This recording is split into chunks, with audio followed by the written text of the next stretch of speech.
अस्सलाम वालेकुम गाइस, मैं दानिश तस्वीरकार हॉलीवुड स्टूडियो से।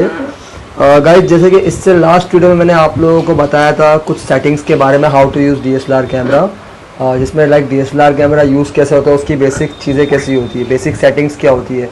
तो मैंने आपको लास्ट वीडियो में बताया था कि हम लोग को कैमरा में अपर्चर का काम क्या होता है, और मैंने मेरे लास्ट वीडियो में आप लोगों को ये जानकारी दी थी कि मैं अपने अगले वीडियो में शटर स्पीड का क्या यूज़ होता है कैमरे में, ये बताऊँगा। तो गाइस जैसे कि हम लोग का कैमरा है DSLR कैमरा, तो हम लोग को सबसे पहले जाना है एम पे, यानी मैनुअल सेटिंग पे। अब हम लोग ये एम पे जा चुके हैं। ये मैनुअल सेटिंग आप लोगों की स्क्रीन पे दिख रही है, ठीक है। और फिर उसके बाद में जो मैंने बताया था कि एफ स्टॉप है वो अपर्चर है।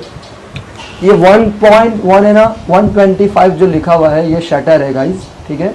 तो लाइक जो बेसिकली शटर का काम क्या होता है कैमरे के अंदर, जैसे कि हम लोगों को कोई चीज़ शूट करनी है, तो अगर हम लोग वेडिंग शूट कर रहे हैं तो उसमें लाइक बारात चल रही है और बारात के अंदर बहुत मूवमेंट हो रहा है, डांस हो रहा है, तो उसके अंदर हम लोगों को शटर स्पीड का यूज़ करना रहता है, क्योंकि शटर जितना फास्ट क्लिक होता है उतना मूवमेंट को जल्दी कैप्चर करता है वो, और वो जितना स्लो गिरेगा उतना चीज़ें शेकी नज़र आएगी, ब्लर टाइप दिखेगी, अनफोकस दिखेगी, अनशार्प दिखेगी। तो हम लोगों को बारात शूट के अंदर शटर को हाई शटर रखना है।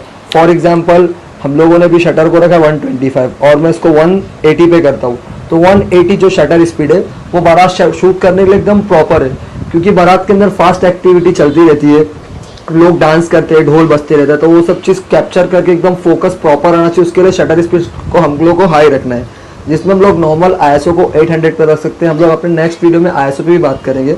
और वो एपर्चर को हम लोग जो नॉर्मल है 5.6, इट्स गुड फॉर दी बारात शूट के लिए एकदम नॉर्मल सेटिंग चाहिए। लेकिन बारात शूट के अंदर हम लोगों को ये चीज़ को ध्यान में रखना है कि शटर हम लोगों का हाई रहना चाहिए, क्योंकि बारात फास्ट मूवमेंट होते रहता है, तो वो जल्दी कैप्चर होना चाहिए। और शटर जितना फास्ट गिरेगा तो चीज़ों को फटाक से कैप्चर करेगा। फॉर एग्जांपल 180 के अंदर अगर मैं क्लिक कर रहा हूँ तो वो फटाक से 180 यानी कि 1 सेकंड के 180वें हिस्से में वो अपने आप को क्लिक कर लेगा, फोटो को क्लिक कर लेगा और वो मूवमेंट को कैप्चर कर लेगा। अभी इसके अलावा अगर हम लोग को शटर का यूज़ फोटोग्राफी में आते हैं तो बहुत सारी शूट्स में ऐसा हो जाता है कि हम लोग मैराथन शूट कर रहे हैं या रेसिंग शूट कर रहे हैं या कोई कार की एक्टिविटी शूट कर रहे हैं, या कोई ऐसा शॉट हम लोगों को लेने का प्री वेडिंग शूट के अंदर जिसमें क्लाइंट को हम लोग को बोलना है कि आप लोगों को भागना है, तो वो शूट के अंदर हम लोग को शटर को हाई पे लेके जाना है, क्योंकि जितना हम लोगों को कैप्चर जो हमारा फोटो होता है जितना शार्प और जितना फोकस में चाहिए उसके लिए हम लोगों को शटर का इस्तेमाल करना पड़ता है। यानी फास्ट मूवमेंट को कैप्चर करने के लिए गाइस ये बहुत इंपॉर्टेंट थिंग्स है DSLR के अंदर। फास्ट मूवमेंट को कैप्चर करने के लिए जो बहुत सबसे ज़्यादा यूज़ होने वाली सेटिंग है वो शटर स्पीड है गाइस। जो शटर स्पीड का यूज़ बराबर करना है, तो जो चीज़ें ज़्यादा मूवमेंट हो रही है, ज़्यादा फास्ट एक्टिविटी चल रही है, वहाँ पे हम लोगों को शटर स्पीड का यूज़ करना है। वैसे इवेंट्स के अंदर आप लोग नॉर्मली शटर रख सकते हो 160 180 तक, और डांस एक्टिविटी चल रही है 200 शटर तक रख सकते हैं। प्री वेडिंग्स के अंदर भी ज़्यादा भागने वाला शॉट जैसे कि मैंने आपको बताया वहाँ पे भी 200 शटर रख सकते हैं। अब हमें मैटर करता है कि शटर जितना भी फास्ट गिर रहा है तो उतनी लाइटिंग कम हो जा रही है, राइट। क्योंकि जैसे शटर है, फॉर एग्जांपल ये मेरा शटर है, ये जैसा गिरा तो ये जितनी फास्ट गिरा ना उतनी कम उसने लाइट लिया, और ये जितनी स्लो गिरेगा उतनी ज़्यादा लाइट लेगा कैमरे के अंदर। तो हम लोग को ये टाइम पे क्या करना है, फॉर एग्जांपल मैं बारात शूट कर रहा हूँ 200, मैंने शटर को लेके चले गए तो ISO को मैंने 800 कर दिया, यानी यहाँ मेरी लाइट कम हो रही है तो वहाँ से मैंने लाइट को कैच कर लिया। तो शटर स्पीड का जो मेन काम है गाइस वो है फास्ट मूवमेंट को कैप्चर करना, यानी जितनी फास्ट एक्टिविटी को हम लोगों को जितना शार्प शूट करना है वो हम लोग शटर स्पीड की मदद से करेंगे।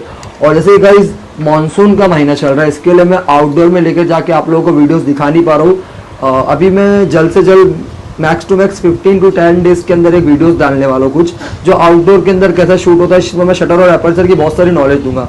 तो गाइस फिलहाल के लिए शटर स्पीड के लिए जो मैंने आप लोगों को नॉलेज दिया ये आज के टॉपिक के लिए इतना काफ़ी है।